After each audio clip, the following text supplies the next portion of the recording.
An ka alimami n'an ka karamɔgɔkɛ maa min taara baga ma ka faga k'a bɔnna nin na fu a ma foyi k'a la o tigilamɔgɔ minɛna o ka jugement de ye bi ye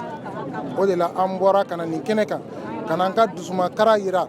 k'a ɲini faamaw fana fɛ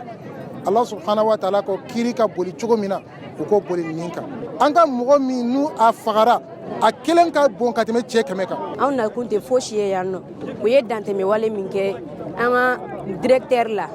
an n'an ka alimami na an nalen dɔrɔn k'o de defa an bɛɛ dusu kasilen jɔlen bɛ yan nɔ. Mun y'an ka imamu faga u k'a dan ma an k'a faga dɔrɔn de y'a da kun ye mɔgɔ kelen tɛ dɛ an bɛɛ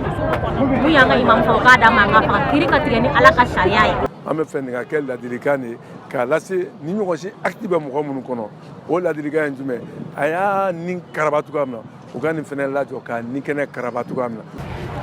Maa min ye maa faa ka tila ka muru ta ka taama k'a fɔ ko bɔn ne de y'a faa ɲinini b'o la wa vraiment an balimakɛ a fatura a y'an tɔɔrɔ an bɛ jamana kɔnɔ an yɛrɛ sɔnna jamana min ka sariya ma o tuma n'u ye min kɛ an ka sigi k'o lajɛ an k'o minɛ ni Ala ye. Tribunal y'a yira k'a fɔ ko jugu mun kɛra wale jugu mun kɛra mun ye Abdulaye Azizu fagali ye Musa Gindo fɛ ko a nɔ b'a la tigitigi wa a ye fagali in kɛ a y'a kɛ dabɔn kama yɛrɛ de ye ni nin juguya ye koyi et que donc n'o du kɛra aya ni sɔngɔ ye nin de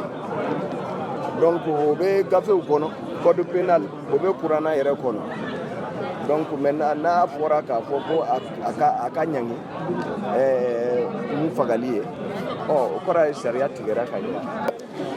I kan ka faga ani I bɛ faga Mali kɔnɔ fana tɛ kelen ye a kɔni bɛ fɔ I kan ka faga ani I bɛ faga o tɛ kelen ye an kɔni bɛ mun kɔni f'u ɲɛna u k'u janto yɛrɛ la kosɛbɛ kosɛbɛ o ye mun f'u da la o k'a kɛwaleya kɛ o de ka fisa parce que ni jamana ni impunité ma kɛlɛ ka bɔ jamana kɔnɔ jamana tɛ tilen o tuma n'olu ma kɛlɛ ka bɔ yen olu de b'a ka mɔgɔ bila ɲɔgɔn faga la o tuma ni mɔgɔ min ye Musa Gindo ye tuguni u ɲɛ la ni mɔgɔ min ye ko wɛrɛ k'a la o kɔrɔ juges de y'a baara kɛ parce que jama la sisan olu de ko ani fagali ka kan.